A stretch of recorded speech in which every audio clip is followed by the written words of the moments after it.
Hi, this is Miss Lindy again. Welcome to this channel. This channel talks about motivations and insights. If you like videos like this, then you can subscribe to this channel. I-click mo na rin ang notification bell para ma-update ka sa mga bagong video na i-upload ko. If you are interested in this video, then stay tuned.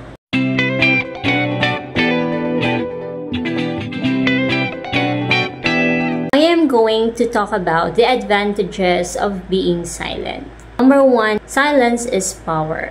So, silence is power. Bakit ko nasasabing silence is power? Kapag hindi ka kasi mahilig mag-share or hindi ka mahilig magsabi kung ano yung mga naging achievements mo, ano yung mga naging plano mo, kumbaga, walang ideya yung iba sa'yo. Diba? So, you are free with criticism. Although, hindi naman as in a 100% free ka, pero at least, mas marami ka kasing magagawa kapag katahimik ka lang. Usually, kapag ka nagsasabi kasi tayo ng mga plano natin or nagsasabi tayo ng mga goal natin, hindi may iwasan na may mga tao malapit sa atin na mag-criticize or mag-discourage sa'yo. So, ikaw, na meron ng konting self-doubt na dagdagan pa. So, imbes na i-pursue mo yung gusto mong gawin, na-discourage ka na tuloy. Number 2, silence makes you a great listener. Kapag katahimik ka na tao, marunong kang manahimik or marunong kang maglugar ng sarili mo kung kailan dapat manahimik, you will become a good listener.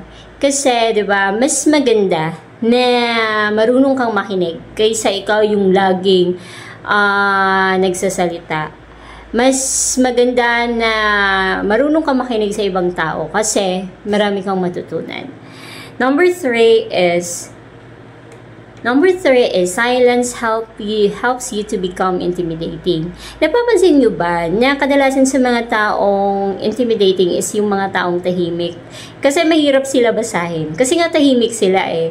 And mostly talaga sa mga tao kasi na tahimik, na may misunderstood sila as suplado at suplada.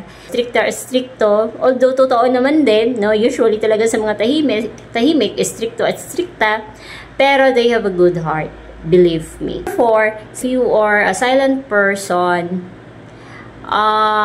yun na nga sinasabi ko niya, mas marami kang magagawa. Kasi, hindi yung yung kumikilos sa'yo is utak. No? Hindi yung bibig.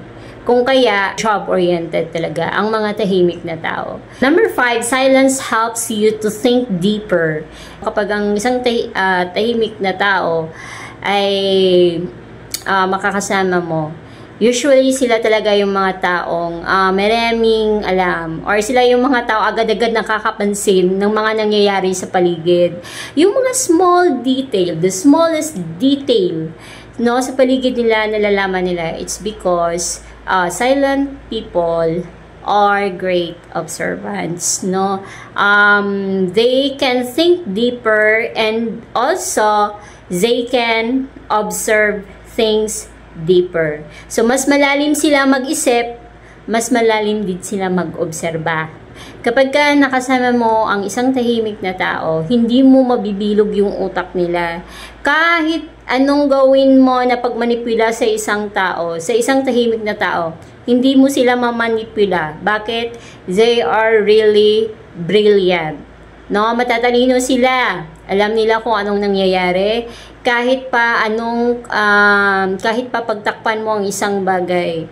Alam nila kung minamanipula sila, and they are also deep thinkers. If you like this video, you can hit the like button. If you haven't subscribed yet in this channel, you can subscribe to this channel. I-click mo na rin ang notification bell para ma-update ka sa mga bagong videos na i-upload ko.